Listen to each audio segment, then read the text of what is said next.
Bonjour, je suis Alan Wright du site internet www.chanteurmoderne.com et pour la voix astuce de la semaine, on continue avec la nasalité. Après la vidéo de la semaine dernière, j'ai reçu pas mal de mails en me disant « C'est super d'utiliser la nasalité pour aider la voix, mais est-ce que tu as des astuces pour enlever la nasalité de la voix si on estime qu'on en a trop ?»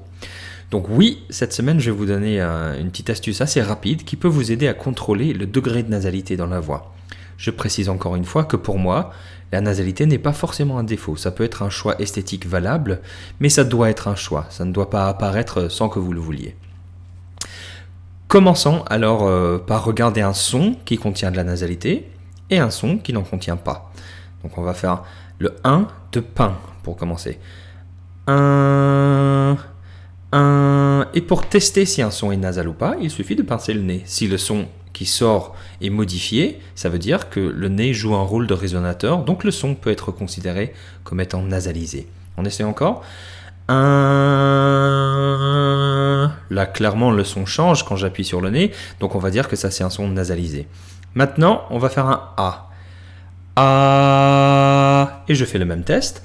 A. Pas de changement, donc pas de nasalité. Passez de 1 à A plusieurs fois, lentement, rapidement, et essayez de voir si vous sentez ce qui change.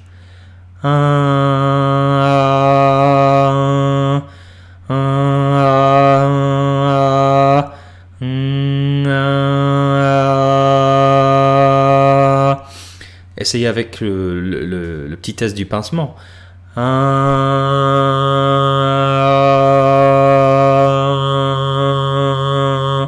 Vous devrez sentir normalement assez clairement quand vous passez d'un son nasal à un son oral.